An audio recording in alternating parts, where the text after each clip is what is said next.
Hi, this is Louise and Rachel, and we're here today to show you Parsvakonasana, which is an extended side angled pose. So, if you want to bring your hands up, Rachel, and we're going to jump the feet 3.5 to 4 feet apart.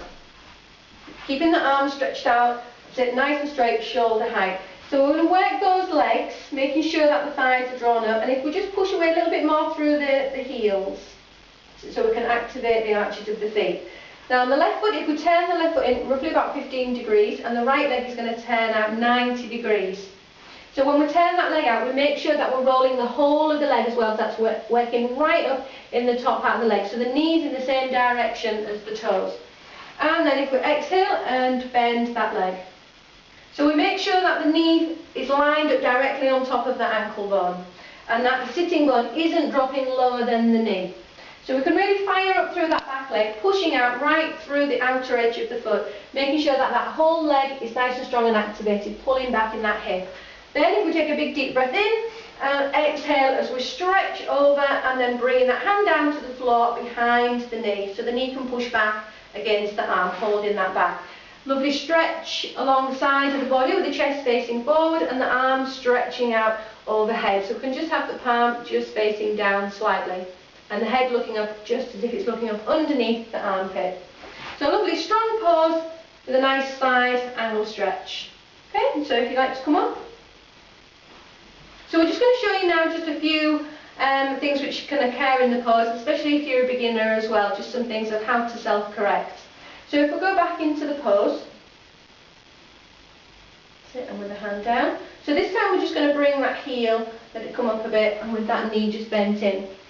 That's it. So this is a common, I know it's slightly over-exaggerated what can happen, but this can happen quite easily if you're at a beginner level.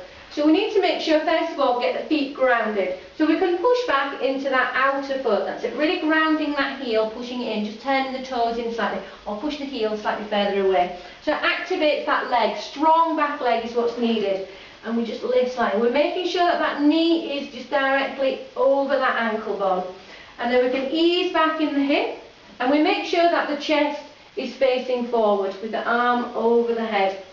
Now with the head, what can happen is we can either just drop it back a little bit too much and look up, so it's straining a little bit in the neck. So we need to make sure that we have the alignment of the neck correct. So if Rachel brings the head right down and then brings chin in towards the chest and then turns the head to then look up. So we can see we've got that lovely alignment then of the cervical spine just moving into the rest of the spine.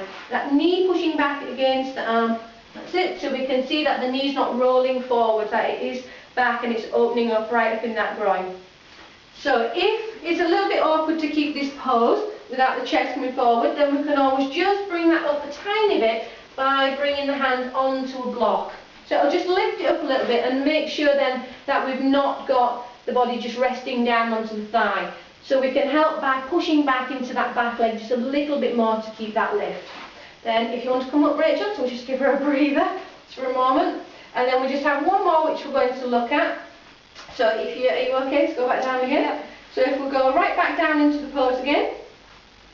And this time we're just going to really over-exaggerate this movement here. So we're just overstretching in this top part of the ribs. And you can see there's an overstretch here and then a crunching in on this lower side, just into here. So legs are working beautifully, and she's got a lovely stretch in there, that's fine. But we just need to ease off a little bit to make the stretch even. So this skin moves back slightly. This here extends a little bit more, so that lower side of the body, right towards that shoulder, and we just ease that shoulder back a tiny bit more. Push the knee back against the arm, that's it, and then we can take that arm over. So we're nicely flattening out along here. So we have a lovely line. Okay, and then if you come back up, yeah, and turn the feet back in, jump the feet back together. So we're back to Tadasana and to down. Okay, thank you.